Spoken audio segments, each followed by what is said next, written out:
अस्सलाम वालेकुम dear students. Dear students, जो हमारा सेकंड कोर्स है सेकंड सेमेस्टर में, वो है स्किल एनहांसमेंट।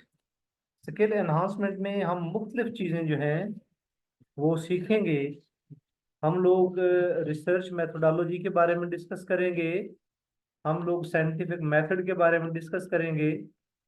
हम लोग ये देखेंगे कि एक रिसर्च प्रपोजल कैसे लिखते हैं। हम लोग सीखेंगे कि हम एक प्रोजेक्ट कैसे लिखते हैं। हम लोग ये सीखेंगे कि हम लोग लिटरेचर रिव्यू कैसे करते हैं, या हम लोग लिटरेचर की सर्च कैसे करते हैं। ये सारी चीज़ें इस कोर्स में हम लोग सीखेंगे। इनफैक्ट ये कोर्स जो है इंतहाई अप्लाइड किस्म का कोर्स है, और ये हर स्टूडेंट को आना चाहिए जो साइंस की किसी भी ब्रांच में या किसी भी चीज़ में वो रिसर्च के फील्ड में जाना चाहता है। तो हमारा जो पहला लेक्चर है, इसके कंटेंट्स में हम सबसे पहले इंट्रोडक्शन टू रिसर्च देखेंगे। उसके बाद हम देखेंगे रिसर्च प्रोसेस क्या है। उसके बाद प्रोजेक्ट प्रोफाइल क्या है, और प्रिपेयरिंग अ रिसर्च प्रपोजल। ये तमाम चीज़ें हम लोग जो हैं वो पहले लेक्चर में देखेंगे। कंटेंट्स में इंट्रोडक्शन टू रिसर्च है, फिर रिसर्च प्रोसेस है, फिर प्रोजेक्ट प्रोफाइल है, फिर प्रिपेयरिंग अ रिसर्च प्रपोजल है। ये देखेंगे। नंबर वन पे इंट्रोडक्शन टू रिसर्च है। रिसर्च क्या है?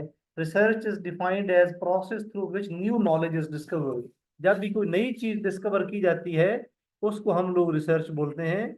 जो लोगों ने पहले से काम किया है, अगर उसके ऊपर हम काम करेंगे तो वो रिसर्च नहीं है।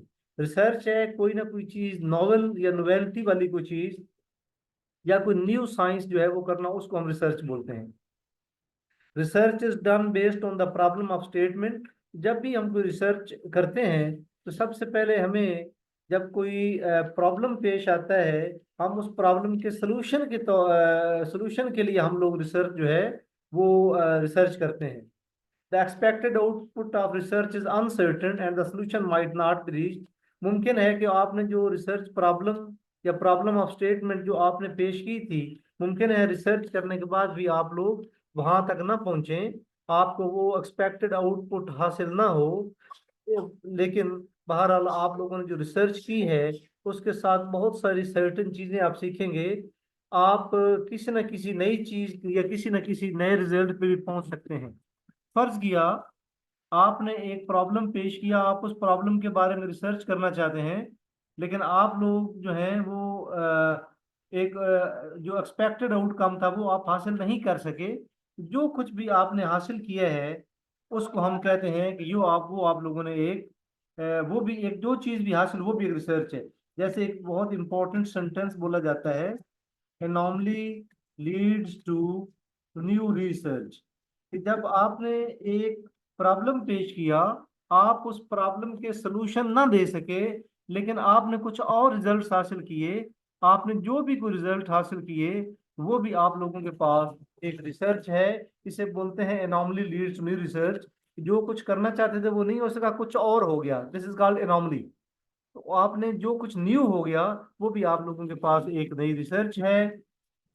इसका मतलब है कि कुछ जो है वो खाली नहीं जाता। जो कुछ भी है वो रिसर्च में जितना कुछ भी आप हासिल करते हैं, कुछ ना कुछ आप लोग जरूर उसमें गेन करते हैं।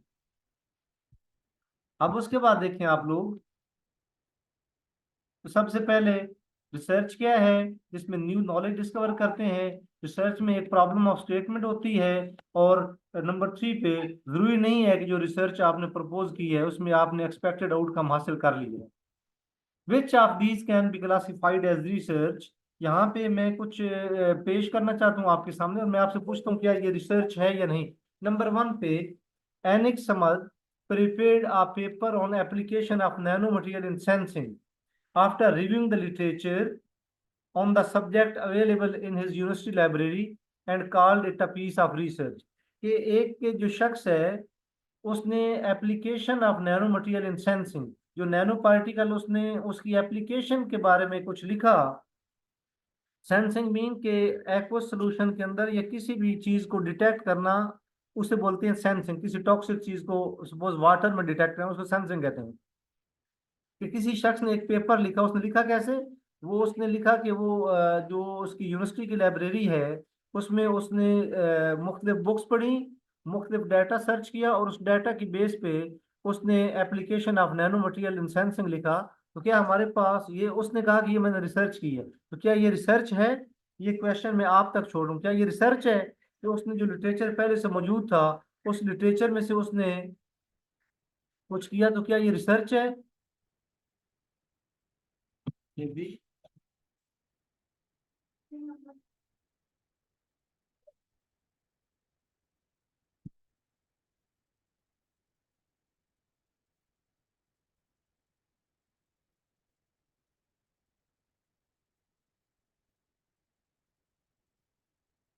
तो क्या ये रिसर्च है? तो इसके बारे में हमें वो जो है वो देखना पड़ेगा। इसी तरह number 2, Enigmatou says that he has researched and completed a document which gives information about the age of his students, their chemistry results, their parents' income and distance of their schools from the district office। आप जरा सोच के बताएं क्या ये research है? तो क्या जो एक टीचर है उसने क्या किया, उसने एक डॉक्यूमेंट्स बताया बनाया जिसमें उसने अपने स्टूडेंट्स की एज लिखी, उनके केमिस्ट्री के पेपर में मार्क्स लिखे, उसने एक पेज पे नंबर 1 पे स्टूडेंट की एज लिखी, फिर दूसरे कॉलम में उनके केमिस्ट्री के नंबर लिखे, तीसरे कॉलम में हर स्टूडेंट के पेरेंट्स की इनकम कितनी वो लिखी, और चौथे कॉलम में उसने लिखा कि उनके स्कूल का कितना फासला है घर से या डिस्ट्रिक्ट ऑफिस से, वो लिखा। तो क्या ये रिसर्च है? इसको हम रिसर्च बोल सकते हैं? ये मैं क्वेश्चन आप पे छोड़ता हूँ। फिर एनिग्लेम जो है participated in a workshop on curriculum development and prepared what he called the research report on the curriculum for building technician. He did this through a literature survey on the subject and by discussing with the participants of the workshop. उसने क्या किया? इस बंदे ने एक workshop में जो curriculum development पे या सिलेबस के डेवलपमेंट पे एक वर्कशॉप थी वो उसने अटेंड की। उसने बहुत सारी बुक्स पढ़ के उसमें से कुछ डाटा निकाला। वो डाटा निकाल के टेक्नीशियन जो हैं, अच्छे टेक्नीशियन कैसे बनाए जा सकते हैं उसके ऊपर उसने सिलेबस या करिकुलम दिया।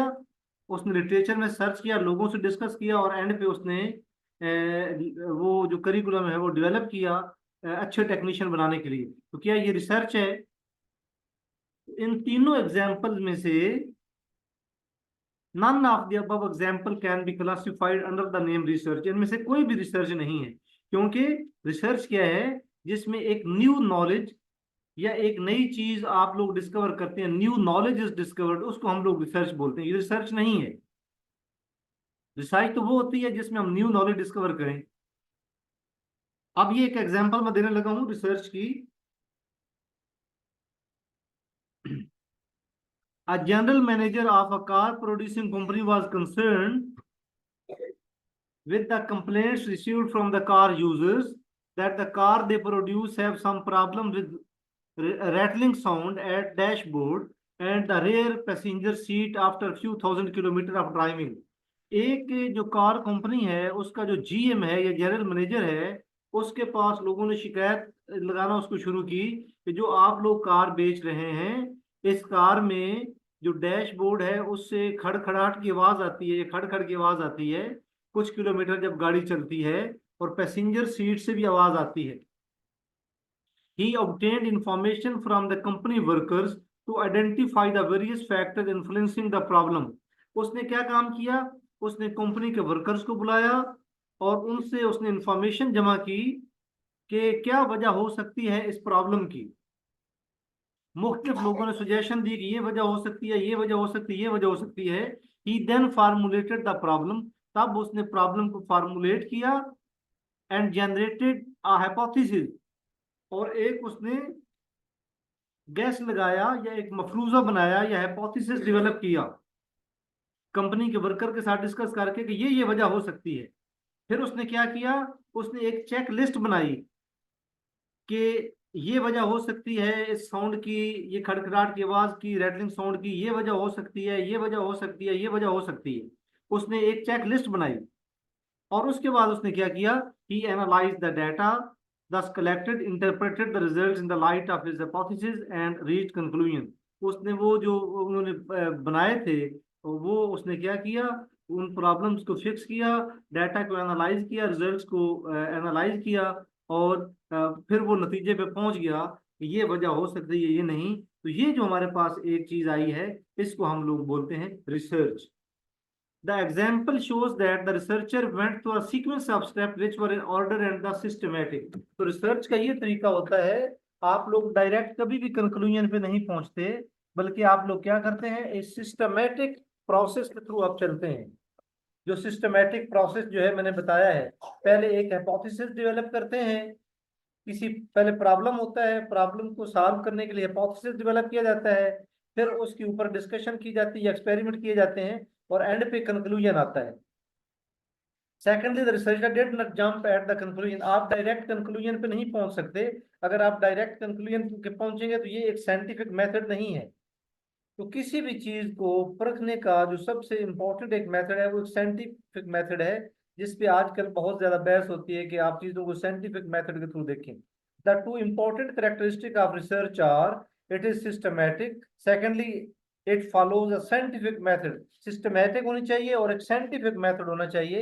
यानी आप लोग एक प्रॉब्लम स्टेटमेंट देंगे, उसके बाद आप एक हाइपोथेसिस देंगे, हाइपोथेसिस को कंफर्म करने के लिए आप लोग एक्सपेरिमेंट करेंगे, एक्सपेरिमेंट के रिजल्ट्स को एनालाइज करेंगे, और फिर अगर वो सपोर्ट करते हो उस हाइपोथेसिस को, तो फिर आप कहेंगे कि ये एक्सपेरिमेंट जो हमने किए हैं इसको सपोर्ट कर रहे हैं। जो रिसर्च है, हंटिंग फॉर फैक्ट्स और ट्रुथ अबाउट अ सब्जेक्ट। किसी भी सब्जेक्ट के बारे में रिसर्च हो सकती है, सच की तलाश करना, इसको हम रिसर्च कहते हैं। रिसर्च क्या है? Organise scientific investigation to solve problem, test hypothesis, develop और इन्वेंट न्यू प्रोडक्ट्स। तो क्या है जी? ऑर्गेनाइज साइंटिफिक नॉलेज है प्रॉब्लम को सॉल्व करने का। आप एक प्रॉब्लम देते हैं, उसका हाइपोथेसिस दिया जाता है, उस हाइपोथेसिस जो है उससे आप नई प्रोडक्ट्स जो हैं वो आप लोग डेवलप करते हैं। What is originality? We use originality to solve problem, recombining present knowledge and past experience into new idea. तो तमाम रिसर्च जो है वो डिपेंड करती है कि आपके पास जो अब क्या नॉलेज है, और पहले जो नॉलेज है उसको मिला के ही आप लोग एक नया आइडिया जो है वो डेवलप करते हैं। आपके पास ये किताबें पढ़ के पुराना नॉलेज था, और फिर अभी आपने एक्सपीरियंस आपको काफी सारा आ गया जब आप लोग काम करते रहते हैं, और उसके बाद आप लोग एक न्यू आइडिया पे पहुंचते हैं। तो दो चीजें मिलके, आपके पास चीज का नॉलेज होना चाहिए, आपके पास एक्सपीरियंस होना चाहिए, फिर नया आइडिया आता है। अगर आपके पास नॉलेज नहीं है, सिर्फ एक्सपीरियंस है, तो भी नया आइडिया आप लोग जनरेट नहीं कर सकते। और अगर आपके पास सिर्फ नॉलेज है और एक्सपेरिमेंट करने, आपने कभी लैब जाकर एक्सपेरिमेंट नहीं किए, तो भी आप लोग एक नया आइडिया जो है वो डेवलप नहीं कर सकते। तो नया आइडिया डेवलप करने के लिए कीप इन माइंड, आपके पास नॉलेज होना चाहिए और एक्सपीरियंस होना चाहिए। What is research? Research is systematic because it follows certain steps that are logical in order. These steps are, कौन से स्टेप्स है? बड़ा इंपॉर्टेंट है कि कौन से स्टेप्स हैं एक रिसर्च के लिए। Understanding the nature of problem to be studied and identifying the related area of knowledge. सबसे पहले तो आप लोग जो भी कोई प्रॉब्लम है वो अंडरस्टैंड करें कि प्रॉब्लम कौन सा है। Once you have understood the problem, उसके बाद आप लोग क्या करेंगे, आप लोग डिफाइन करेंगे कि ये जो प्रॉब्लम है ये किस फील्ड के रिलेटेड है। ये जो प्रॉब्लम है, सपोज हमने वो कार की रैटलिंग साउंड की बात की, कोई साउंड आती है, सबसे पहले वो देखना है कि एक केमिस्ट का प्रॉब्लम है, एक फिजिसिस्ट का प्रॉब्लम है, एक इंजीनियर का प्रॉब्लम है। तो ये जो कार वाला प्रॉब्लम है, तो सबसे पहले तो ये है, ये एक इंजीनियर का प्रॉब्लम है। तो हमने उसका एरिया जो है वो आइडेंटिफाई कर दिया। उसके बाद reviewing the literature to understand how others have approached और डेल्ट विद द प्रॉब्लम। जब आपने रैटलिंग साउंड कार की देख ली और आपके पास प्रॉब्लम आइडेंटिफाई हो गया, और आपको ये भी पता चल गया कि ये इंजीनियर करेंगे, उसके बाद आप लोगों ने देखना है, लिटरेचर में से सर्च करने की कोशिश करनी है कि क्या किसी और कंपनी को इस तरह का प्रॉब्लम फेस हुआ था।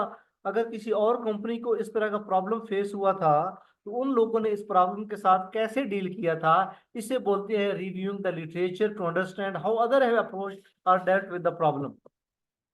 जब आपने ये कर लिया, उसके बाद collecting data in an organised and controlled manner so as to arrive a valid decision. तो उसके बाद आप लोग क्या करेंगे, वो जो आपने मुख्तलिफ जो कार की कंपनी से डिस्कशन की, कि आप लोगों को ये रेटलिंग साउंड या प्रॉब्लम पेश आया था, उसके बारे में आप लोगों ने क्या किया, तमाम का डाटा आपने कलेक्ट किया और आपने देखा कि आपका डाटा जो है वो उनमें से किसके साथ रेलिवेंट है, और फिर उस डाटा को देख के आप लोग एक वैलिड डिसीजन पे पहुंचते हैं कि अगर हम ये करेंगे तो हमारा प्रॉब्लम जो है वो सॉल्व हो जाएगा।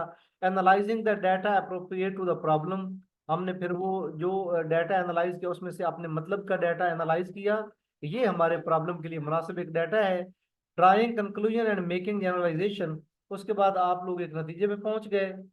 ये वजह थी दरअसल उसकी रेटलिंग साउंड की, और उस आपने जनरलाइजेशन बना दी, एक जनरल रूल बना दिया कि कोई भी कार कंपनी अगर ये काम करेगी तो उसके इंजन से या उसके डैशबोर्ड से रेटलिंग साउंड आएगी, या उसकी जो रेयर सीट्स हैं उनसे रेटलिंग साउंड आएगी। अगर आप लोग ये काम करेंगे तो आप एक जनरलाइजेशन या एक असूल आप लोगों ने बना दिया। तो ये जो सारा काम है ये एक रिसर्च के अंदर फॉल करता है।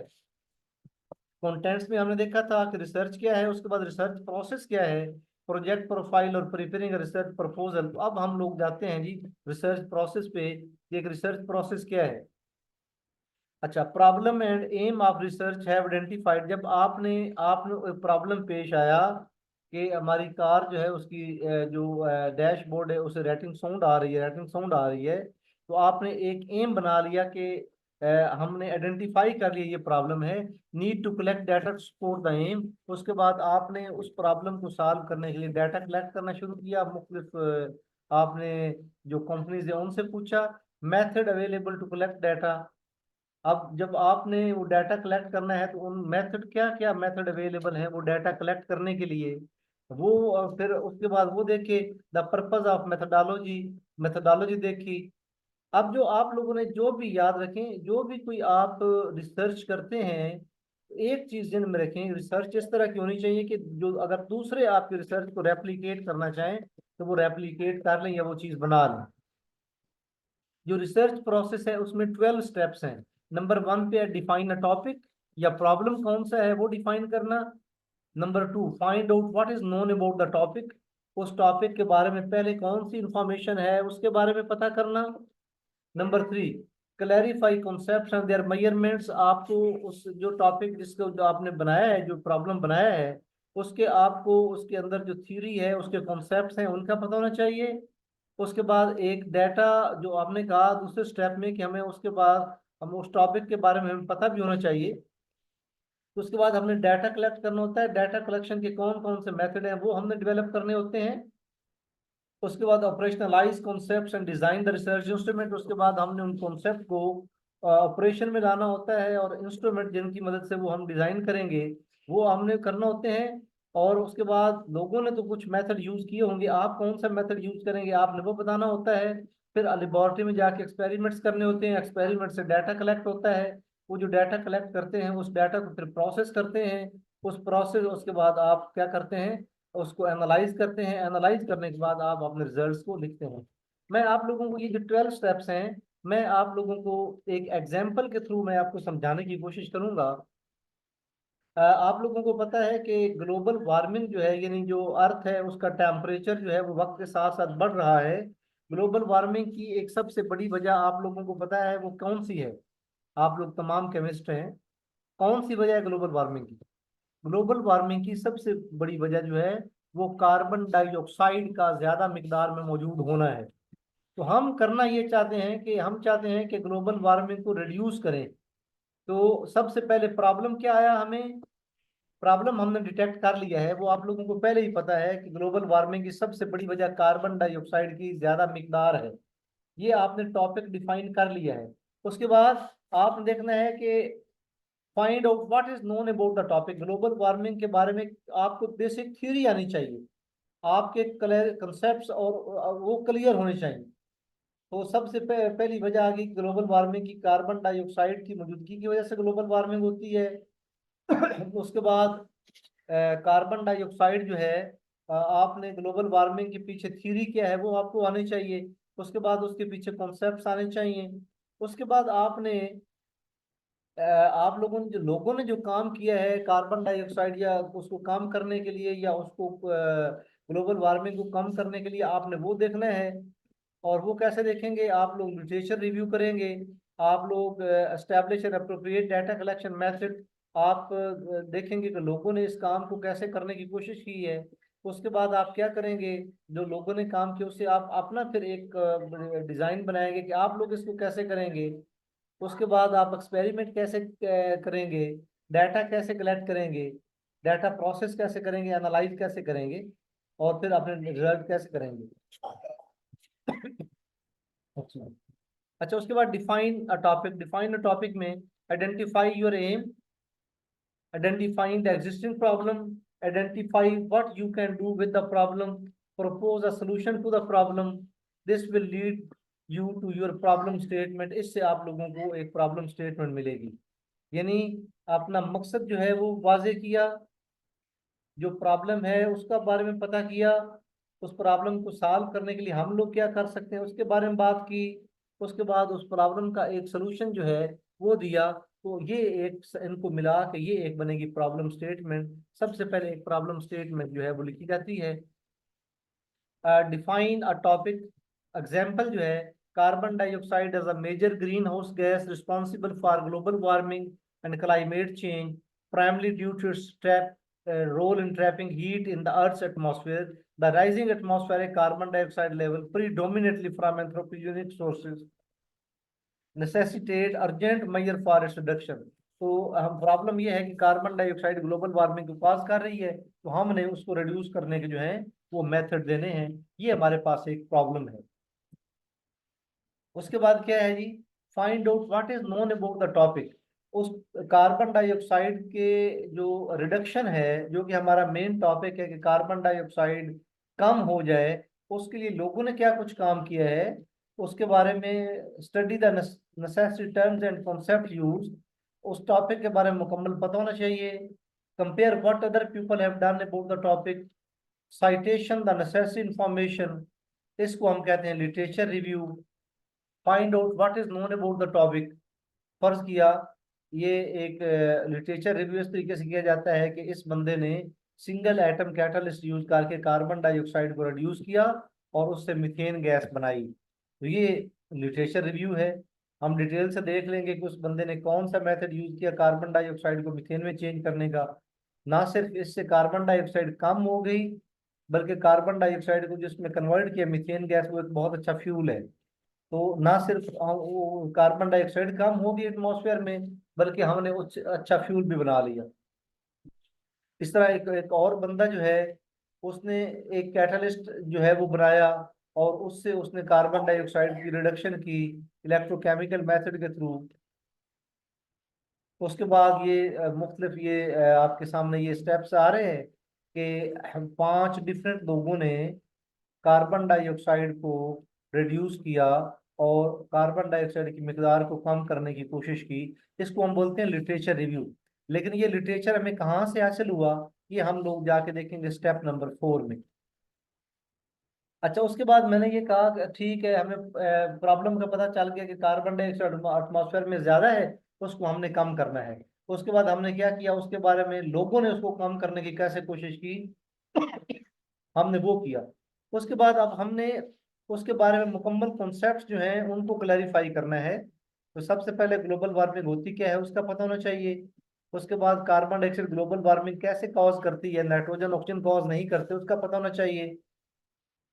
कार्बन डाइऑक्साइड को एटमॉस्फेयर में जाने से रोका जा सकता है, कार्बन डाइऑक्साइड एटमॉस्फेयर में आ गई तो उसको रिड्यूस कैसे किया जा सकता है, क्या इससे कोई अच्छी चीज भी बनाई जा सकती है। उसके बाद होमोजीनियस और हेट्रोजीनियस कैटालिसिस क्या है, हेट्रोजीनियस कैटालिसिस का होमोजीनियस कैटालिसिस के ऊपर क्या एडवांटेज है। तो ये वो कॉन्सेप्ट्स हैं। अगर कार्बन डाइऑक्साइड की आप लोगों ने स्टडी करनी है कि कार्बन डाइऑक्साइड को कैसे हम एटमॉस्फेयर में से रिड्यूस कर सकते हैं, तो ये कॉन्सेप्ट आप लोगों को पता होना चाहिए। ये मैंने नीचे एक लिंक दिया है, इस लिंक को कॉपी करके गूगल में डाल लें। जब गूगल में डालेंगे तो आपको सारे का सारा पता चल जाएगा कि ग्लोबल वार्मिंग क्या है और कार्बन डाइऑक्साइड ग्लोबल वार्मिंग काज क्यों करती है। होमोजीनियस और हेट्रोजीनियस कैटालिसिस के वो मेथड हैं जिनके थ्रू कार्बन डाइऑक्साइड को रिड्यूस किया जाता है। हेट्रोजीनियस का प्रोसेस लोग ज्यादातर यूज करते हैं और उसकी वजह क्या है वो देखेंगे। तो होमोजेनियस कैटालिसिस और हेट्रोजेनियस कैटालिसिस, होमोजेनियस कैटालिसिस वो होती है जिसमें कैटलिस्ट और रिएक्टेंट्स एक ही फेज में हो। अगर रिएक्टेंट लिक्विड है तो कैटलिस्ट भी लिक्विड हो, होमोजेनियस कैटालिसिस।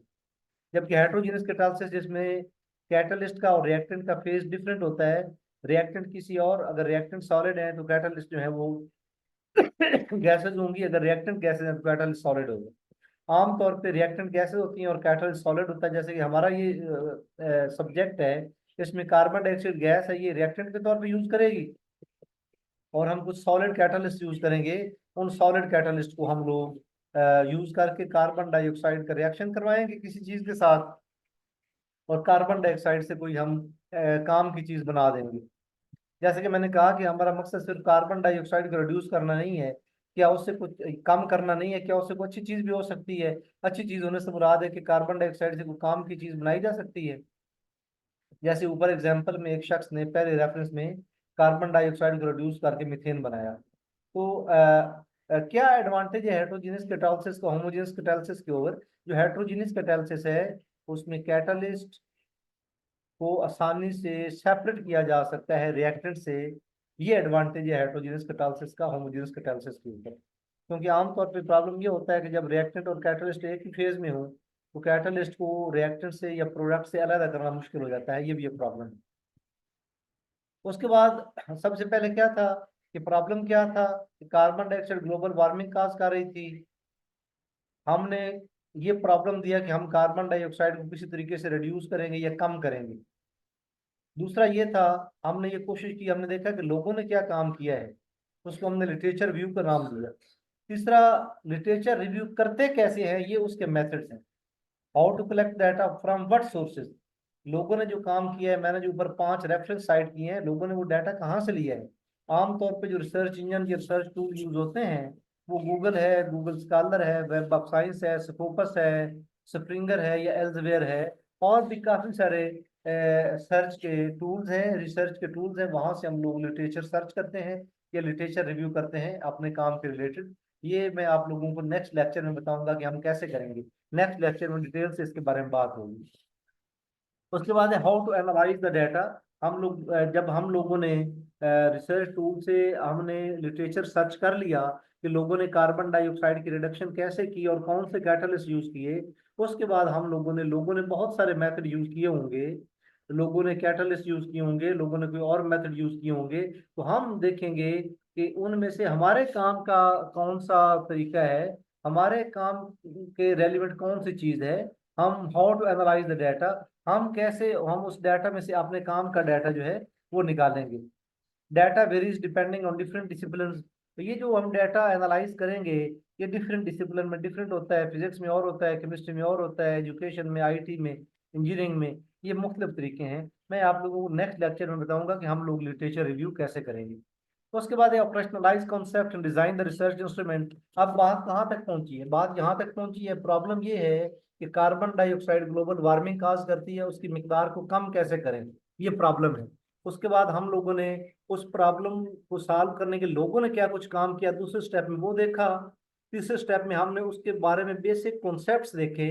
जब भी आप लोग किसी फील्ड में रिसर्च करना चाहते हैं तो आपने उसके बारे में उसकी बेसिक नॉलेज होगा। जैसे मैंने पीछे कहा कि बेसिक नॉलेज होगा, आपका एक्सपीरियंस होगा, तो ही न्यू आइडिया आएगा। तो लोगों ने जो काम किया वो क्या काम किया वो आप लोग देखेंगे। और फिर चौथे स्टेप में आप लोगों ने देखा कि कौन से रिसर्च टूल्स हैं वो यूज करके आप लोग लिटरेचर रिव्यू कर सकते हैं। पांचवा स्टेप ये है कि जब आप लोगों ने ये कह दिया कि हम लोग कार्बन डाइऑक्साइड को रिड्यूस करने का हमने एम किया है, लोगों ने जो काम किया उससे हमने आइडिया लिया कि हम लोग भी कोई तरीका यूज करेंगे। जब आप लोगों ने एक बना लिया कि आप लोग भी कार्बन डाइऑक्साइड रिड्यूस करना चाहते हैं, आप ये चाहते हैं कि जो लोगों ने किया है उससे आप लोगों का मेथड थोड़ा डिफरेंट हो, थोड़ा अच्छा हो, थोड़ा नॉवेल हो, तो फिर जब आप लोगों ने वो डिसाइड कर लिया उसके बाद आप लोग जो है उसको ऑपरेशन में लाना है। उन कॉन्सेप्ट्स को, पहले खाली बातें थी, अब आपने ऑपरेशन में लाना है और जो रिसर्च इंस्ट्रूमेंट यूज होंगे वो करने हैं। सबसे पहले जो भी आप लोगों ने मेथड बनाया है उसमें कौन कौन से केमिकल यूज होंगे उनकी लिस्ट बनाएं। नंबर 2 पे जो इंस्ट्रूमेंट या अपरेटस यूज होगा उसकी लिस्ट बनाएं। उसके बाद आप लोग कागज के ऊपर लिखें कि आप लोग किस मेथड के थ्रू ये सिंथेसाइज करेंगे जो कैटालिस्ट आप लोग बनाना चाहते हैं। उसके बाद जो स्टूडेंट्स लेबोरेटरी में जाके काम करेंगे उनके साथ आप लोग मीटिंग करेंगे, मीटिंग में उनको बताएंगे।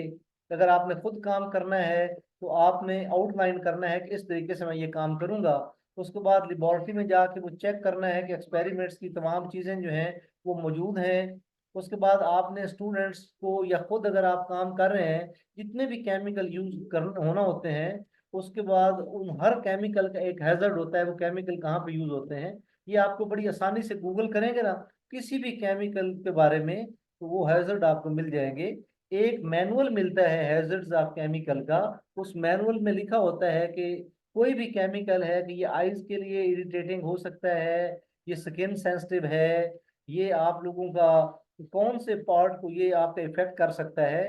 तो आपने ये एक प्रैक्टिस बना लें, अगर आप खुद भी लेबोरेटरी में जा रहे हैं तो आप लोगों ने इंश्योर करना है किसी भी केमिकल के बारे में कि उसके कौन कौन से हैजर्ड्स हो सकते हैं।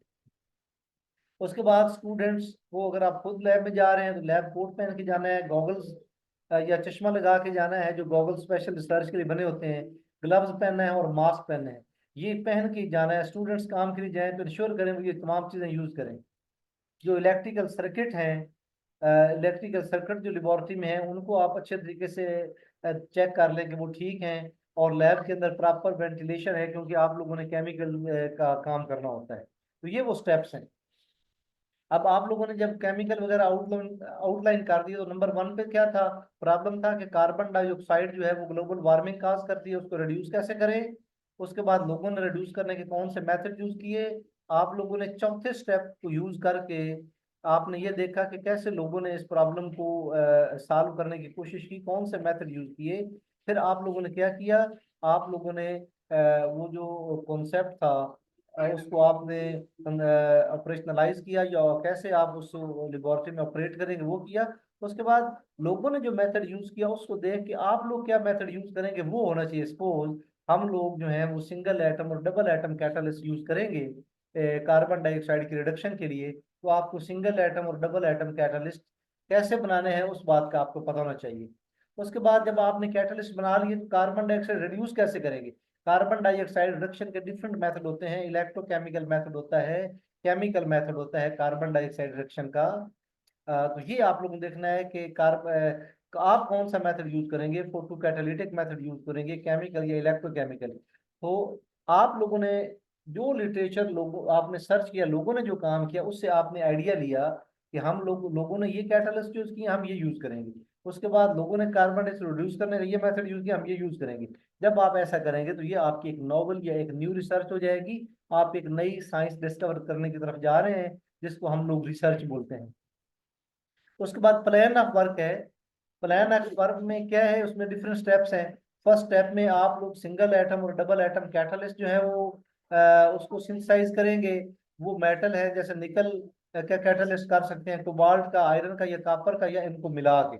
उसके बाद आप लोगों ने जो नए कैटालिस्ट बनाए, ये बने भी हैं या नहीं बने, ये चेक करने के लिए आपने डिफरेंट टेक्निक्स यूज की एनालिटिकल केमिस्ट्री की।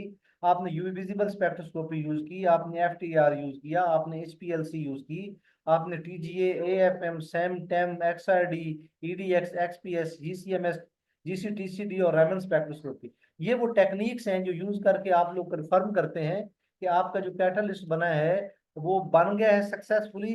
अगर वो बन गया है तो वो थर्मली स्टेबल है या नहीं। अगर वो बन गया है तो उसकी सरफेस किस तरह की नजर आती है। अगर वो बन गया है तो उसका साइज क्या है जो पार्टिकल आप लोगों ने बनाए हैं। अगर वो बन गया है तो वो क्रिस्टलाइन है या एमॉर्फस है, एक्सआरडी के थ्रू पता करते हैं। जो चीज बनी है उसमें कौन कौन से एलिमेंट्स शामिल हैं, किन किन एलिमेंट से मिलने से बना है, ईडीएक्स हमें बताएगी। उसकी सरफेस मॉर्फोलॉजी या रफनेस क्या है, एएफएम हमें बताएगा, और सैम बताएगा। टेम हमें बताएगा कि उसकी साइज क्या है। थर्मोग्राविमेट्रिक एनालिसिस में बताएगा कि वो स्टेबल है या नहीं, हीट करने पे वो डिकम्पोज तो नहीं हो जाएगा। एचपीएलसी से हम उसकी प्योरिटी चेक करेंगे। एफटीआर से हम उसके फंक्शनल ग्रुप चेक करेंगे, कौन कौन से फंक्शनल ग्रुप उसमें मौजूद हैं। X ray photon electro spectroscopy से हम लोग देखेंगे उसकी सरफेस के ऊपर कौन से फंक्शनल ग्रुप मौजूद हैं। जीसीएमएस के थ्रू, जीसीटीसीडी के थ्रू हम लोग चेक करेंगे कि उसमें कौन कौन से कंपोनेंट्स हैं। रैमन स्पेक्ट्रोस्कोपी में हम लोग भी उसकी सरफेस कैरेक्टरिस्टिक चेक करते हैं। नंबर 1 पे कैटलिस्ट बनाया, single atom double atom. Number 2 पे उनको करेक्टराइज किया। नंबर 3 पे जो आपने बनाया उसको हम यूटिलाइज करेंगे कार्बन डाइऑक्साइड की रिडक्शन के लिए। और नंबर 4 पे आपने कार्बन डाइऑक्साइड की रिडक्शन की। कार्बन डाइऑक्साइड की रिडक्शन से कौन कौन से प्रोडक्ट बने, वो प्रोडक्ट आप लोग सेपरेट करेंगे। जैसा कि ऊपर एक एग्जांपल हमने देखी है पहले रेफरेंस में कि कार्बन डाइऑक्साइड को किसी शख्स ने रिड्यूस करके मीथेन बनाया था। मैं आप लोगों को एक रिसर्च प्रपोजल दिखाऊंगा जिसके अंदर वो लिखा होगा कि कार्बन डाइऑक्साइड को रिड्यूस करके और भी बहुत सारे प्रोडक्ट्स बनते हैं, जरूरी नहीं कि मीथेन बने, कई प्रोडक्ट बन सकते हैं। जब कार्बन डाइऑक्साइड को रिड्यूस करते हैं कोई भी प्रोडक्ट बन सकते हैं। उन प्रोडक्ट को कंट्रोल किया जा सकता है कि आप लोग कौन से प्रोडक्ट बनाएंगे, और यही एक काम मुश्किल होता है। जो प्रोडक्ट बने आपने उनको आइडेंटिफाई किया, उनको करेक्टराइज किया और उनको सेपरेट किया कार्बन डाइऑक्साइड से। ये एक इंपॉर्टेंट काम हो गया। फिर किस मैकेनिज्म के थ्रू कार्बन डाइऑक्साइड रिडक्शन हुई आपने वो एक्सप्लोर करनी है। और फिर आप लोगों ने बहुत इंपॉर्टेंट चीज जो है वो ये है, renewable source such as solar and wind energy will be utilized to enhance the cost effectiveness of the electrochemical reduction of carbon dioxide। अब जो कार्बन डाइऑक्साइड रिडक्शन कर रहे हैं, चाहे वो केमिकल मेथड है चाहे इलेक्ट्रोकेमिकल मेथड, उसमें आप लोग बिजली दे रहे हैं, आप उसमें हीट कर रहे हैं। आप उस हीट को और बिजली को भी अवॉइड अगर करना चाहते हैं तो आप लोग सोलर एनर्जी या विंड एनर्जी यूज करें, ताकि उसकी कॉस्ट भी कम आए कार्बन डाइऑक्साइड रिडक्शन पे, ग्लोबल वार्मिंग भी कंट्रोल हो जाए और कॉस्ट भी आप हम लोगों के पास काम आए। तो कार्बन डाइऑक्साइड को ये प्लान ऑफ वर्क होगा जिसके थ्रू हम काम करेंगे। हम लोगों ने सपोज ये काम कर लिया, एक्सपेरिमेंट कर लिए, उसके बाद बाकी स्टेप हैं, आपने डाटा कलेक्ट करना है, लिखना है कि आपने कार्बन डाइऑक्साइड की रिडक्शन की और ये चीजें आप लोगों ने बनाई। उसके बाद आपने डाटा को प्रोसेस करना है, डाटा को एनालाइज करना है, और जो रिजल्ट्स आए हैं उनको राइट अप करके आप लोगों ने एक पेपर सबमिट करना है। तो ये है जी एक रिसर्च का जो मुकम्मल मेथड है वो ये होता है, इस तरीके से एक रिसर्च प्रोसीड करती है। तो कंटेंट्स जो आज हमने करने थे वो इंट्रोडक्शन टू रिसर्च था और रिसर्च प्रोसेस था। उसके बाद एक प्रोजेक्ट कैसे लिखा जाता है और एक रिसर्च प्रपोजल कैसे बनाई जाती है, ये हम लोगों ने देखना है। तो ये तकरीबन उसी तरह है जैसे मैंने रिसर्च के बारे में बात की। दरअसल उसमें मैंने प्रोजेक्ट भी बता दिया है, रिसर्च प्रपोजल कैसे बनाते हैं वो भी बता दिया है, लेकिन फिर भी मैं आप लोगों को बताना चाहता हूँ ये प्रोजेक्ट डेफिनेशन है, डेफिनेशन नहीं है, ये प्रोजेक्ट डेफिनेशन है। एक प्रोजेक्ट क्या है? A project is a documentation that contains a series of activities managed to produce desired output in fixed period of time, written out with enough background and literature review, as well as methodology to do the activities. Suppose ये carbon dioxide की reduction के बारे में हमने जो बात की है, उसमें हम ये है कि हम टाइम फिक्स कर देते हैं कि हम इतने टाइम में सिंगल एटम कैटालिस्ट बनाएंगे, इतने टाइम में हम करेक्टराइज करेंगे, इतने टाइम में हम लोग क्या करेंगे कि हम लोग जो लिटरेचर रिव्यू करेंगे, और इतने टाइम के अंदर हम लोग जो है वो सारी मेथडोलॉजी या एक्टिविटीज करेंगे। A project also should have clarity identified stakeholders including the primary target group and the final beneficiaries। जो प्रोजेक्ट आपने बनाया है उसमें आप लोग, क्योंकि जो आप लोग कुछ हासिल करेंगे वो देखना है कि उसका बेनिफिशियरी कौन कौन हो सकता है। आप जो भी मेथड डेवलप करते हैं, क्या वो मेथड आप लोग किसी कंपनी ने आपको फंडिंग दी है, कौन वो सोर्स है जिसने फंडिंग दी है। और उसके बाद आपने जो भी कंपनी सपोज उसने फंडिंग दी है तो उसके साथ क्लियरली डिफाइंड कोऑर्डिनेशन होगी, मैनेजमेंट एंड फाइनेंसिंग अरेंजमेंट वो कंपनी आपको करेगी। जैसे आप लोग प्रोजेक्ट जो है वो लिख के सबमिट करते हैं, दुनिया में मुख्तलिफ फंडिंग एजेंसीज हैं जो आपको देती हैं।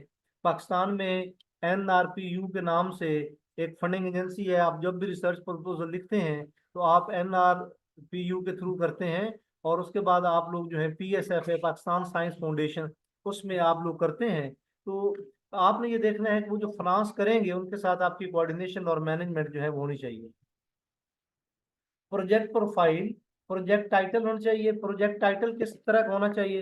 It should be clear and explicit, it should be concise enough to easily capture the attention of the reader. छोटा सा प्रोजेक्ट का टाइटल होना चाहिए जिससे जो प्रोजेक्ट है वो देखने वाले को अट्रैक्टिव लगे।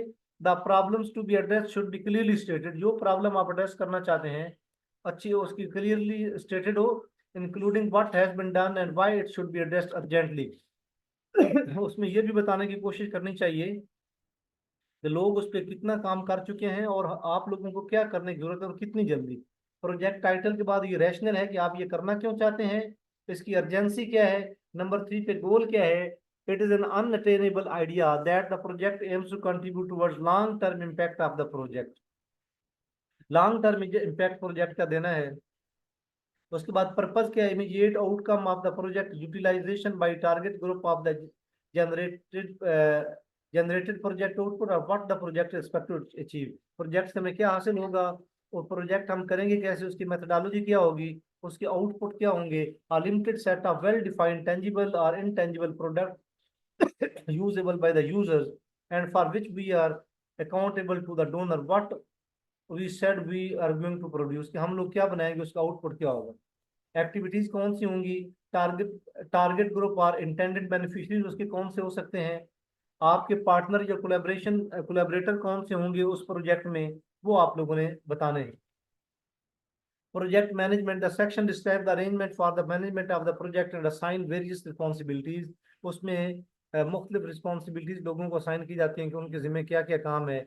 वर्क प्लान दिया जाता है जैसे मैंने पहले दिया है, a set of activities to be conducted with specific timelines and milestones. Project profile में बजट भी बनाया जाता है कि आप लोग जो केमिकल खरीदेंगे वो कितने के होंगे, आप लोग जो लिटरेचर रिव्यू करेंगे वो कितने के होंगे, अगर आप लोगों को अब्रॉड ट्रैवल करना है वो कितने का होगा। उसका हर एक अलग हेड होता है, उस हेड के अंदर आप लोगों ने वो सारी चीजें जो हैं वो लिखना होती हैं। मैं आप लोगों को एक प्रोजेक्ट प्रोफाइल जो है वो दिखाऊंगा भी सही, उससे आपको आइडिया हो जाएगा।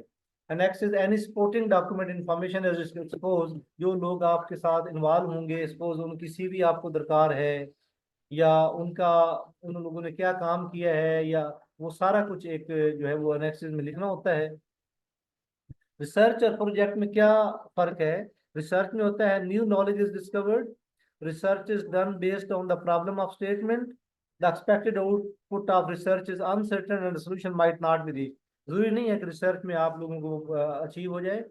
Project perform activities according to project needs, project is done based on the requirement of stake holder. Project जो है वो हमें लोग कहते हैं कि हमें इस प्रोजेक्ट पे काम करके दें। The expected outcome is very certain and can be reached according to project schedule. इसमें ज्यादा चांसेस होते हैं कि आपको जो है आउटकम वो हासिल हो जाए।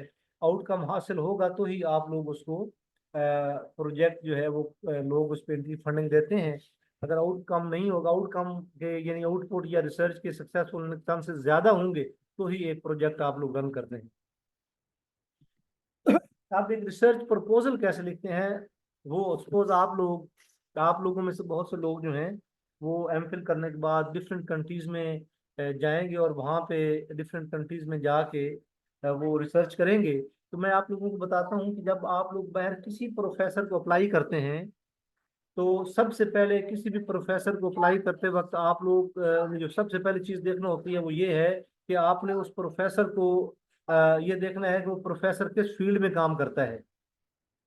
नंबर 1, अगर आप उस फील्ड में इंटरेस्टेड हैं तो आप प्रोफेसर से कह दें कि वो आपको बता दे कि मैं प्रोफेसर को कह दें कि मैं आपकी मर्जी के मुताबिक काम करने को तैयार हूँ, आप बता दें। दूसरा तरीका ये होता है कि जिस फील्ड में आप इंटरेस्टेड हैं आप उस पर खुद एक रिसर्च प्रपोजल बना लें और आप लोग जो बाहर कोई भी प्रोफेसर है उसको वो अपने फील्ड के रेलिवेंट उसको वो प्रपोजल सेंड करें। तीसरा तरीका ये है कि प्रोफेसर और आप दोनों मिल के एक रिसर्च प्रपोजल पे पहुंचे जो दोनों को काबिल कबूल हो, तो ज्यादा चांसेस उसमें ये होते हैं कि आपको एक्सेप्ट कर लेगा। सुपरवाइजर का इंटरेस्ट क्या है, वो ये है, आपका इंटरेस्ट क्या है, आप किस पे रिसर्च करना चाहते हैं। प्रपोजल ए है कि आप अपनी इंटरेस्ट की प्रपोजल बनाएं और बाहर वाले सबसे पहले सर्च करें कि उस प्रपोजल के रेलिवेंट कौन सा प्रोफेसर है, उस प्रोफेसर को वो प्रपोजल सेंड करें। अगर वो उसको पसंद आ गई वो आपको एक्सेप्ट कर लेगा। ये पहला प्रपोजल ए है। अब क्या can your supervisor supervise you, और सुपरवाइजर से पूछें कि वो ये रिसर्च है क्या, इस पे आप मुझे सुपरवाइज कर सकते हैं। दूसरा तरीका, कुछ सुपरवाइजर का इंटरेस्ट है, आपका इंटरेस्ट है, प्रपोजल बी ये है कि आपको सुपरवाइजर ही जो प्रपोजल है वो बना के देता है और वो कहता है कि इस प्रपोजल पे काम करना है, तो क्या आप ये काम करने के लिए रेडी हैं, but will you enjoy doing the research. उसमें आपने प्रोफेसर आपसे पूछता है कि आप ये काम कर सकेंगे। और तीसरा तरीका जो है वो ये है सुपरवाइजर की इंटरेस्ट है और आपके इंटरेस्ट है, वो दोनों ओवरलैप कर जाते हैं। आप मिलके एक ऐसी प्रपोजल बना देते हैं जिससे आप लोग जो है वो दोनों फिर एग्री कर जाते हैं। और सबसे अच्छा तरीका तो मेरे ख्याल में यही होता है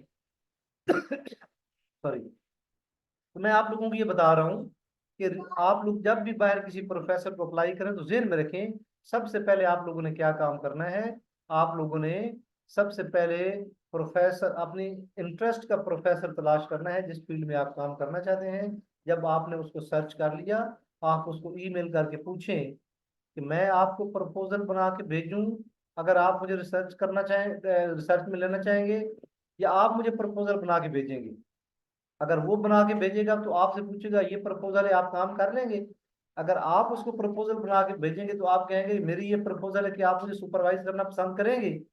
और तीसरा तरीका ये है कि सुपरवाइजर आपको कहेगा कि ये कुछ पेपर्स हैं मेरे, ये पेपर पढ़ के एक प्रपोजल बनाएं। आप वो पेपर उसके पढ़ते हैं, प्रपोजल बनाते हैं, प्रपोजल बना के उसको भेजते हैं और उसमें वो चेंजेस करता है। ये वो तरीका है जिसमें सुपरवाइजर के इंटरेस्ट और आपके इंटरेस्ट जो है वो ओवरलैप कर जाते हैं। What is content of a good research proposal? Ability to collect relevant information, formulate a good idea for research, place the research within the context of what is currently happening in the field. वहां field में पहले क्या कुछ हो रहा है वो बताना है।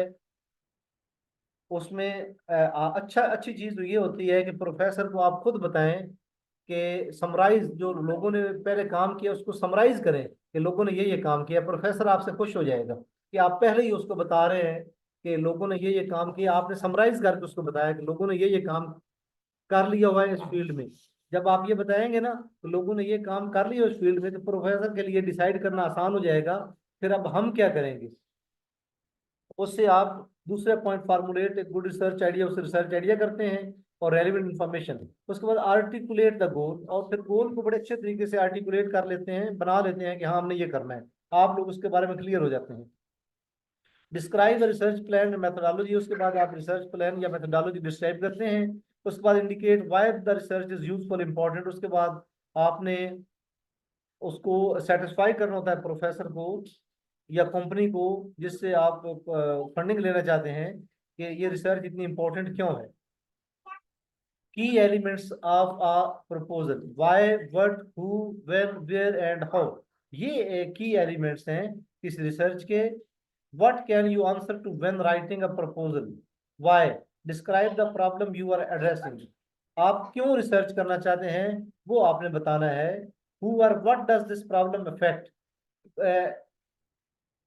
ये प्रॉब्लम किसको और कैसे इफेक्ट करता है। ये प्रॉब्लम सॉल्व कर लेंगे तो उसकी अहमियत क्या होगी। Why is it important. What can you answer to when writing a proposal? What has already been done to attempt to address or solve the problem? पहले क्या कुछ हो चुका है and what is lacking, और क्या कुछ बाकी है। What do you propose to do address or solve the problem and what is different from previous times? आप ने क्या काम किया, लोगों ने ये काम कर लिया है, ये काम उसमें कमी है। उसके बाद आप बताएंगे कि हम लोग जो हैं इस काम को किस तरीके से कर सकते हैं। What will be the near term outcome of the project and what will be the change, आप जो काम करेंगे दूसरों से कैसे मुख्तलिफ होगा और उसके रिजल्ट्स दूसरों से अच्छे कैसे होंगे। What approach will you use to conduct your activities, आप कौन सी अप्रोच यूज करेंगे। जैसे कि मैंने ऊपर आपको एग्जांपल दी है कि लोगों ने बड़े बड़े कैटलिस्ट यूज किए होंगे, आप कौन से कैटलिस्ट यूज करेंगे और उन कैटलिस्ट की क्या बेहतरी है, बाकियों के ऊपर क्या एडवांटेज है।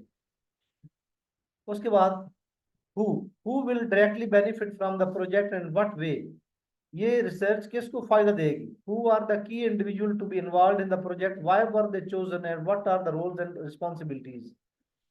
इस रिसर्च में कौन कौन इन्वॉल्व होगा और हर बंदे का क्या क्या रोल होगा। Where will be project implemented, जब आप वो रिसर्च प्रपोजल बना लेंगे या आप कर लेंगे तो कहाँ पे इम्प्लीमेंट होगा, कौन सी वो इंडस्ट्रीज हैं। How will the project be manage, कैसे मैनेज होगा, कौन मैनेज करेगा। How will the outcome the results of the project be communicated, आप उन रिजल्ट्स को कैसे कम्युनिकेट करेंगे। How will products and outcome be disseminated to target groups, आप कैसे अगर आप लोग सपोज बना लेते हैं कामयाबी से कोई ऐसा कैटलिस्ट, तो आप जो ये मिलें हैं टेक्सटाइल मिल वगैरह या जितनी भी मिलें हैं, ये शुगर मिलें हैं जहाँ से कार्बन डाइऑक्साइड बहुत ज्यादा मिकदार मिलती है, तो आप कैसे उनको कम्युनिकेट करेंगे कि आप लोग जहां से कार्बन डाइऑक्साइड निकल रही है वहां एक कैटालिटिक चैम्बर लगाएं जिसके अंदर कार्बन डाइऑक्साइड की रिडक्शन हो और कार्बन डाइऑक्साइड यूजफुल प्रोडक्ट्स में चेंज हो। ये आप कैसे कम्युनिकेट करेंगे, ये बताना है। Your research is complete only after the results are published. आपकी रिसर्च उसी सूरत में कंप्लीट होती है जब रिसर्च रिजल्ट पब्लिश हो। कुछ लोग जो हैं वो कुछ कंट्रीज में पब्लिकेशन को अच्छा नहीं समझते, लेकिन कुछ लोग जो हैं वो कहते हैं कि इतना काम आपने लेबोरेटरी में किया है, ईमानदारी के साथ वो काम आप लोग पब्लिश करें, उस काम की वर्थ के मुताबिक पब्लिश करें। अगर आपको लगता है, बंदे को खुद पता होता है, जब बंदा अच्छा रिसर्चर होता है लेबोरेटरी में जाके काम करता है, उस बंदे को खुद पता होता है कि मेरा काम किस लेवल का है। तो जिस लेवल का उसका काम हो, बड़ी ईमानदारी के साथ उसको उसी लेवल के जर्नल में पब्लिश करना चाहिए। अगर काम बहुत हाई इम्पैक्ट फैक्टर वाला है, बहुत अच्छा काम है, इंसानियत को बहुत इम्पैक्टफुल काम है, इम्पैक्ट करेगा इंसानियत पे, तो अच्छी जर्नल में पब्लिश करें। वो सारा कुछ एक जैसे कहते हैं कि एक इंसान के अंदर वो सारा इंसाफ होता है कि वो कहाँ पे पब्लिश करना है। लेकिन लेबोरेटरी के अंदर जो कुछ किया, जो छोटे से छोटे रिजल्ट्स आए, वो रिजल्ट पब्लिश करने चाहिए। सबसे बड़ी बात ये है, उसको पब्लिश करें। Publication is the principal mean by which to communicate. हाँ, तो सबसे अच्छा तरीका ये है कि जब आप लोग एक रिसर्च पब्लिश करते हैं तो ही आपकी रिसर्च जो है वो कम्युनिकेट होती है लोगों तक, और बाकी रिसर्चर भी उसको देखते हैं, और जिससे नॉलेज जो है एडवांसमेंट होती है। Global yard stick of gauging the reputation of individual researcher. उससे ये होता है कि आजकल रिसर्च पेपर ही हैं जो कि किसी रिसर्चर को जो है यार्ड स्टिक है रिसर्चर को देखने की कि वो कितना बड़ा रिसर्चर है। वो जितना अच्छे इम्पैक्ट फैक्टर में काम पब्लिश कर रहा है वो इतना अच्छा रिसर्चर है। It is imperative for faculty member to publish in order to survive and prosper. लेकिन पाकिस्तान में जो सिस्टम वो ये है कि आप अगर किसी यूनिवर्सिटी में रिसर्च इंस्टीट्यूशन में हैं तो आपकी सर्वाइवल या आपकी खुशहाली इसी में है कि आप जो रिसर्च आपने की है उसको पब्लिश करें। The publish or perish mantra became a household motto for academicians. आजकल तो जो ये रिसर्च है उसको पब्लिश करके फिर उसको लोगों को बताना, ये एक जो है हमारे यहाँ जितने भी प्रोफेसर हैं उनका मोटो बन चुका है कि इसी में हमें करना है। Seeing your work in print is one of the most rewarding outcome of research। मैं खुद भी एक रिसर्चर हूँ, मुझे पता है कि जब आपका एक रिसर्च पेपर पब्लिश होकर आपके सामने आता है एक प्रिंट की फॉर्म में, तो आपको कितना अच्छा लगता है। Getting your work publish is often one of the most frustrating aspects of early academic life. जब आप शुरू शुरू में रिसर्च शुरू करते हैं तो अपनी रिसर्च को पब्लिश करवाना ही शायद सबसे मुश्किल मरहला होता है, लेकिन जो जो आप लोग फिर इस पे काम करते हैं तो आप लोग उसके आदी हो जाते हैं। The pressure to publish is typically particular intense at the stage of a career. तो शुरू शुरू में जब आप लोग स्ट्रगल कर रहे होते हैं तो सारा कुछ जो डिपेंड करता है आपकी पब्लिकेशन पे, तो वो बहुत ज्यादा एक प्रेशर वाली चीज भी होता है। लेकिन फिर आप लोग जब करना शुरू कर देते हैं तो फिर आपको इतना फील नहीं होता। To accomplish great things, we must not only act but also dream, not only plan but also believe, plan but also believe। तो ये ग्राम बेल ने कहा था कि टू accomplish great things, तो बड़ी चीजें करने के लिए हमें सिर्फ सिर्फ एक्ट नहीं करना चाहिए। कुछ लोग कहते हैं कि सिर्फ काम करें, भाई उसका ड्रीम करें पहले फिर काम करें। Not only plan but also believe. Plan करने से पहले आप यकीन रखें कि आप लोग ये कर भी लेंगे। बड़ी इंपॉर्टेंट चीज ये है। One of the primary goal of the academic training is to learn how to learn. एक और बड़ी चीज है कि आप लोगों को ये how training is to learn how to learn. ये ट्रेनिंग होनी चाहिए कि आप लोग ये चीज लर्न कैसे करेंगे। To learn how to continuously absorb new knowledge. New knowledge आप लोग कैसे हासिल करेंगे, तो लर्न कैसे करना है इसको लर्न करना एक बहुत बड़ी बात है कि आप नॉलेज हासिल कैसे करेंगे।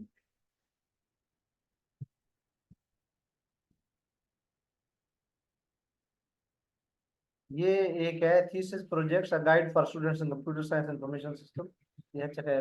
The activity of diligent and systematic inquiry or investigation in an area with the objective of discovering or revising facts, theories, application. The goal is to discover and disseminate new knowledge. The process of exploring the unknown, studying and learning new things, building new knowledge about things that no one has understood before. That is what we think of as performing research। ये research का main जो है गोल है। Research process क्या है? सबसे पहले problem को रियलाइज करना, look to see if anyone has solved it, फिर उसको ये देखना, पहले प्रॉब्लम देखना, फिर ये देखें कि कोई बंदा ये प्रॉब्लम सॉल्व नहीं कर चुका। बहुत दफा ऐसा होता है कि जो साइंटिस्ट हैं एक ही फील्ड में काम कर रहे होते हैं, सपोज आप लोग पाकिस्तान में जो काम कर रहे हैं मुमकिन है इंडिया में भी वो लोग काम कर रहे हो। तो ये भी एक देखना बड़ा इंपॉर्टेंट होता है कि जब आप कोई प्रॉब्लम स्टेट करते हैं तो ये देखें कि क्या लोग इस पे काम कर चुके तो नहीं चुके। फिर उसके बाद जब अपने प्रॉब्लम बना लिया और फिर देखा किसी ने सॉल्व नहीं किया, फिर आप प्लान करें कि उसको सॉल्व कैसे करेंगे, और फिर उसको सॉल्व करें और सोल्यूशन एवेलुएट करें, और फिर अपने उसको डिससेमिनेट करें, लोगों को वो आइडिया बताएं। ये है continuing educational goal, refine your critical thinking skill, refine your ability to work independently और ऑन अ टीम। तो आप लोगों को हर तरीके से पता होना चाहिए कुछ लोग इंडिपेंडेंटली काम करना चाहते हैं और कुछ लोग टीम वर्क में। जब भी आप बाहर कहीं अप्लाई करते हैं तो सबसे पहले वो पूछते हैं कि आप लोगों ने किन नेशनैलिटी के लोगों में काम किया है। आप जितने ज्यादा लोगों के टीम वर्क में अगर आप काम करते हैं तो इसको बहुत अच्छा समझा जाता है। अगर आप कहते हैं कि आपने डिफरेंट नेशनैलिटी के लोगों के साथ काम किया है तो इस चीज को बहुत ही पॉजिटिव लिया जाता है। Increase your understanding of how to use research tools, तो रिसर्च टूल कैसे यूज करने हैं उसको अंडरस्टैंडिंग इंक्रीज करें। गूगल कैसे यूज करना है, गूगल स्कॉलर कैसे यूज करना है, स्कोपस कैसे यूज करना है, वेब ऑफ साइंस से आप लोगों ने अपने मतलब का डाटा कैसे लेना है, स्प्रिंगर से कैसे लेना है, एल्सेवियर से कैसे लेना है, तो ये आपको पता होना चाहिए। Sorry. Refine your oral and written presentation skill, अपनी ओरल और रिटन प्रेजेंटेशन स्किल जो है वो भी वक्त के साथ साथ बेहतर होती जाती है, उनके बारे में आप लोगों ने करना है। कंटिन्यूइंग एजुकेशनल गोल में deepen understanding of a topic, एक टॉपिक के बारे में जो भी आपने प्रॉब्लम डिफाइन किया है तो सबसे पहले तो उसके बेसिक कॉन्सेप्ट या नॉलेज आना चाहिए। जैसे कि हमने ऊपर पढ़ा है कि नॉलेज और एक्सपीरियंस मिलके एक न्यू आइडिया देते हैं। Contribute to communities understanding of a topic, लोगों को समझाएं, उससे आप लोगों को अपना फायदा होगा। जब आप किसी के साथ डिस्कस करते हैं तो मुख्तलिफ पॉइंट जो है वो निकल के आते हैं। वो जैसे किसी शख्स ने बड़ा खूब कहा था कि सपोज आप लोगों के पास एक आइडिया है, एक दूसरे बंदे के पास आइडिया है, जब आप वो आइडिया डिस्कस करते हैं तो आप लोगों के पास दो आइडियाज आ जाते हैं। तो ये चीज है, जब आप लोग आइडिया किसी को देते हैं तो आइडिया एक्सचेंज करने से न्यू आइडियाज आते हैं। रिसर्च में की प्लेयर कौन कौन से होते हैं, रिसर्चर होता है, उसका सुपरवाइजर होता है, और जब आप रिसर्च लिख के भेजते हैं तो जो रिसर्च एवेलुएट करता है वो होता है। असेसमेंट किस बेस पे की जाती है, जो एवेल्युएटर है वो देखता है कि जिस फील्ड में आपने काम किया रेलिवेंट काम किया है, उसकी ओरिजिनलिटी देखता है कि कहीं आपने लोगों का काम कॉपी तो नहीं किया। उस काम की अहमियत देखी जाती है कि वो काम जो है वो इस अहमियत का हामिल है या नहीं, आपने उसको प्लेजराइज तो नहीं किया, कॉपी पेस्ट किया है। एक होता है ओरिजिनल वर्क, एक होता है प्लेजराइज वर्क। फर्क क्या है? ओरिजिनल वर्क में ये होता है कि बिल्कुल न्यू काम आपने किया है, जो काम लोगों ने किया वो नहीं, आपने एक न्यू काम किया है।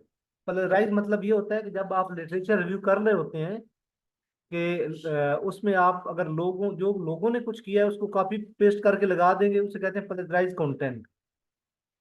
जो भी आपने काम किया है वो क्लियरली प्रेजेंटेड हो, कंसिस्टेंट प्रेजेंटेशन हो। ये ना हो कि सपोज आप लोग अपने थीसिस में आपने कहीं पे लिखना है टेम्परेचर, तो कहीं आप डिग्री सेंटीग्रेड लिख रहे हो, कहीं आप केल्विन लिख रहे हो। कंसिस्टेंट प्रेजेंटेशन होनी चाहिए कि पूरे मैन्युस्क्रिप्ट में अगर आपने डिग्री सेंटीग्रेड लिखना है टेम्परेचर तो डिग्री सेंटीग्रेड में यूज करें, केल्विन लिखना है तो हर जगह पे केल्विन हो। टॉपिक की अंडरस्टैंडिंग किस हद तक है, एवेल्युएटर ये भी देखता है। Ability to handle references and citation, आप लोग रेफरेंस किस तरीके से डालते हैं और कितने अच्छे तरीके से साइट करते हैं, ये भी एक बहुत इंपॉर्टेंट असेसमेंट है जो एवेल्युएटर करता है। एबिलिटी टू मीट डेडलाइंस, और फिर जब आपको डेडलाइन दी जाती है कि आपने सपोज ये आपको मैं एक रिवीजन भेजी है, ये रिवीजन की ये डेडलाइन है, आप लोग उस डेडलाइन तक कैसे उसको मीट करते हैं।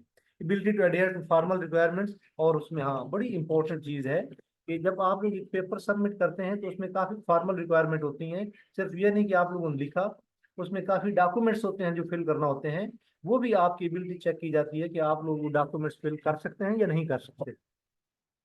मैं आप लोगों को जब पेपर राइटअप सिखाऊंगा तो उसमें ये तमाम चीजें आप लोगों को बताऊंगा। Research institute establish new knowledge and make it available to the public, उसका ये होता है कि आपने फिर एक नॉलेज बनाया और लोगों को फिर बताया। वो नॉलेज जो है वो नॉट ड्रिवन बाय प्रॉफिट, उसमें ये ना देखें कि इसमें आपको क्या प्रॉफिट है, बल्कि कम्युनिटी के फायदे के लिए। Researcher free to choose research topic, researcher जो मर्जी रिसर्च टॉपिक चूज करे। Commercial organization research related to business goals. Goal is to generate profit for the business. Researcher must choose topics that will develop new products for organization. ये वो होता है कि जब आप लोग सपोज आप लोगों ने कोई नई मेडिसिन बनाई है और किसी कंपनी को आप दे रहे हैं, तो वो बिजनेस के पॉइंट ऑफ व्यू से है। Frequently the details are not disseminated to public, public को डिटेल नहीं दी जाती, बल्कि फिर आप लोग बिजनेस के लिए जब आप लोग काम करते हैं तो आप सिर्फ उस ऑर्गेनाइजेशन को ही अपना आइडिया सेल करते हैं, आप कम्युनिटी को नहीं बताते। Procedure for collecting data, formulating hypothesis, testing hypothesis, interpreting results and drawing conclusion, ये रिसर्च मेथड होता है। ये रिसर्च मेथड के स्टेप्स हैं, याद रखें ये स्टेप्स हैं। Collecting data, formulating hypothesis, testing hypothesis, जो हाइपोथेसिस रिजल्ट टेस्ट किए उनको इंटरप्रेट करना और उनसे कंक्लूजन निकालना। Quantitative research develop model theories and hypotheses describing a phenomena. Quantitative method involve measuring something that will help develop a model theory or hypothesis. This approach can be further sub-classified into inferential, experimental and simulation approaches to research. ये मुख्तलिफ method जो आगे जाके देखेंगे। Large sample needed experiments are repeatable. ये बड़ी important चीज है, जो एक्सपेरिमेंट आपने किए हैं वो repeatable. Qualitative research approach, qualitative approach to research is concerned with subject as assessment, attitude, opinion, and behavior. Discover underlying meaning and pattern of relationship with using or developing mathematical model. Qualitative method involve field work, which could include interviews or personal observations, usually small sample sizes. Experiments not necessarily repeatable. Qualitative research is frequently a procedure to quantitative research. The research team, researcher, supervisor, evaluator. The researcher discuss with your supervisor what supervision and work schedule is good for you and them. जो researcher होता है, supervisor discuss करता है कि उसके लिए कौन सा schedule अच्छा होगा, कब होगा। Discuss the topic and timetable with supervisor. Topic और timetable उसके साथ discuss करें। Stick with the schedule and don't disappear from the supervisor radar. Supervisor की नजरों में हर वक्त रहना चाहिए। ये एक बहुत इंपॉर्टेंट जो है वो पॉइंट है एक रिसर्चर के लिए। वो कहते हैं कि आप कुछ भी ना करें लेकिन सुपरवाइजर को नजर आते रहे, इसको बड़ा अच्छे तरीके से सराहा जाता है। Keep systematic records of work, आपके पास एक डायरी होनी चाहिए जिसमें रिसर्चर अपना सारे का सारा काम लिखता रहे। Submit written material with enough time for the supervisor to read, आप जो है वो रिटन मटेरियल सुपरवाइजर को दें और सुपरवाइजर उसको पढ़ेगा। The researcher discuss the final submission detail with the supervisor. Don't ignore criticism or guidance from the supervisor. Supervisor की हर बात को पॉजिटिव लें और उसकी क्रिटिसिज्म को भी कंस्ट्रक्टिव क्रिटिसिज्म लें। Make sure you don't do anything illegal. कोई भी इलीगल काम या डाटा मैनिपुलेट नहीं करना। Remember you are the driver. आपने ड्राइव करना है। Let the supervisor know of any problem. Supervisor को हर चीज के बारे में आगाह करते रहें कि ये करना है, अपना बेहतरीन करें। Supervisor know the rules and standards of the organization regarding research. Make sure the supervisor know the rules and standards. अगर आप सुपरवाइजर हैं तो आपको रूल और स्टैंडर्ड बताना चाहिए। Discuss dates and work schedule, give needed guidance, जो भी गाइडेंस स्टूडेंट को चाहिए वो दें। कंटिन्यूसली अपडेट स्किल सेट, आप जो है कंटिन्यूसली वो अपडेट करते रहें स्किल को। स्केड्यूल रेगुलर मीटिंग स्टूडेंट्स के साथ आप बनाएं।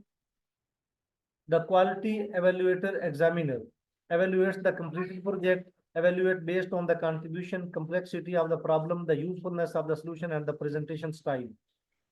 Very objective, यानी वो ये नहीं कि वो आपको काम को एक न्यूट्रल ऑब्जर्वर के तौर पे देखता है, वो उस काम को एक न्यूट्रल ऑब्जर्वर के तौर पे ही देखता है। ये नहीं है कि उसके कोई अपने इंटरेस्ट होते हैं। It is usually easier to be either a quality assurer or a quality evaluator, but not both. So choose one of each if you can. या quality assurer बने या quality evaluator बने। If you get the chance to be an evaluator, it can improve your own research. Typical examination criteria. Does the title correspond well to the contents? जो एक examination होता है उसका, does the abstract give a complete and correct picture of the problem?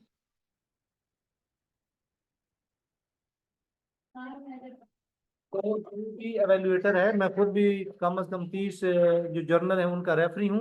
तो सबसे पहले ये देखना होता है कि टाइटल जो है वो कंटेंट के साथ मैच करता है। उसके बाद एब्स्ट्रैक्ट में वो इंफॉर्मेशन दी गई है। आपको पता है कि एक जो रिसर्च पेपर होता है उसमें टाइटल होता है, एब्स्ट्रैक्ट वगैरह होता है। उसके बाद can the abstract be understood without reading the paper. अगर कुछ ऐसे होते हैं कि आप लोग पेपर पढ़े बगैर एब्स्ट्रैक्ट से ही आइडिया ले सकते हैं कि पेपर में क्या कुछ किया हुआ है। Does the introduction explain clearly what the investigated problem is? Does the introduction give a complete and brief overview of the whole project? ये सारी चीजें हैं। Evaluation criteria. Does the author explain all terminology in a clear and precise way? Are terms used in a consistent way?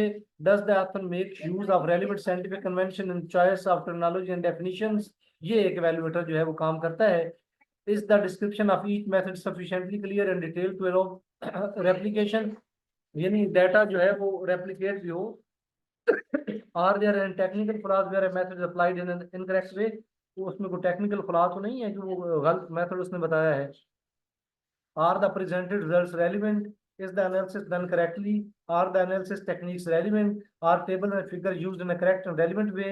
Are all results presented objectively? यानी अपने पास से तो कुछ नहीं बनाया। Does the text match the tables और figures?